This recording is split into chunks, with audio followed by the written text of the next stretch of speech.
Chairman of the United States Federal Reserve, Jerome Powell, confirms the nation is looking into launching its own central bank digital currency dubbed CBDC. Now, in this letter that he sent to lawmakers, Powell said it would be available at both the retail and enterprise level. This at a time when many other nations are also hinting at launching their own national digital currencies, and it's a race to see which country will do it first. So to discuss this more and figure out what this all means, investigative journalist Ben Swan joins me now. Okay, so Ben, we know apps like Venmo and Google Pay, Apple Pay, all that. Is this kind of like the same thing, or is this totally different? Yeah, this would be totally different. So Venmo or Apple Pay, those are payment processors, right? You're essentially taking a payment from a merchant and you're passing it through this system in order to be able to connect with your bank account.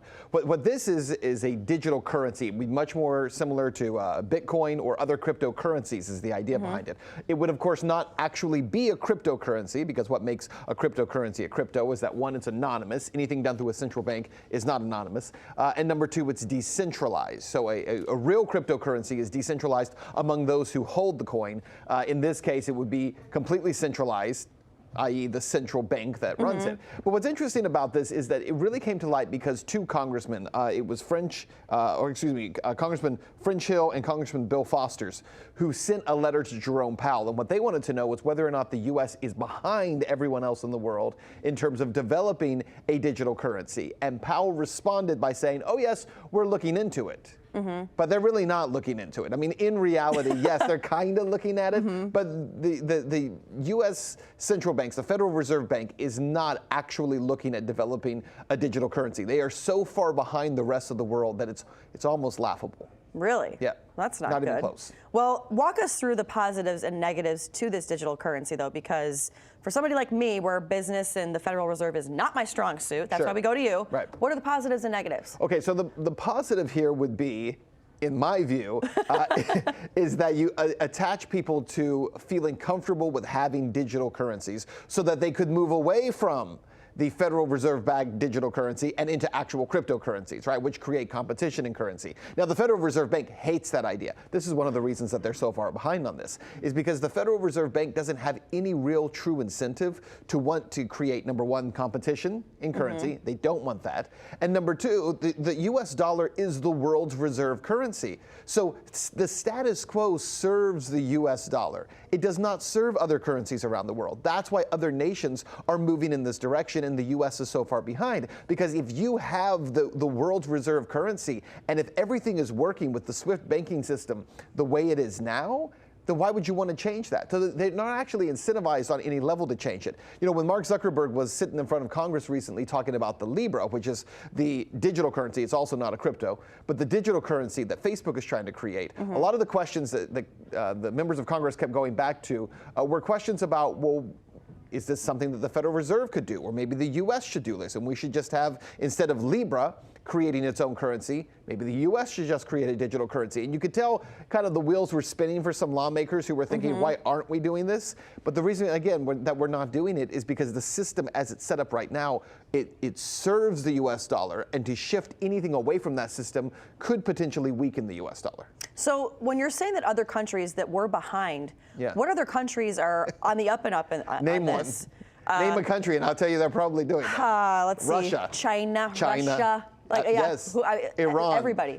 Venezuela has one called the Petro. Ecuador was the very first country to do it. Singapore, Tunisia, Estonia. I mean, so many other nations around the world have done this. Iran is right now looking at one that they're developing right now, and Russia's developing one. But here's where it's really significant, is when you take countries like China and Russia and Brazil and South Africa, all looking at cryptocurrencies.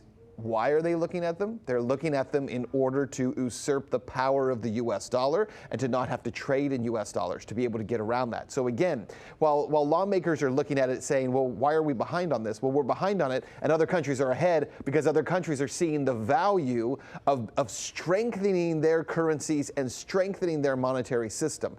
We have a lot to lose here. What I would say is that it's good for the American people if we have more options, more currencies, and more ability for people to have freedom in this space, but it's not necessarily good for the U.S. dollar. And you remember when, you brought up Mark Zuckerberg when he went before Congress, and if you remember, it was almost laughable where, here are these congressmen are asking him all these questions, basically like, kind of what is the internet? And it's like, are you guys like really behind the times here? Is that kind of what's going on, and why lawmakers are? To an extent, yes. But at the same time, one problem with talking to Mark Zuckerberg about this is it's like kind of trying to like nail spaghetti to the wall, because he keeps changing what Libra is. So that originally Libra was set up as a digital currency. It was a cryptocurrency. It's what they called it first, and they called it a digital currency.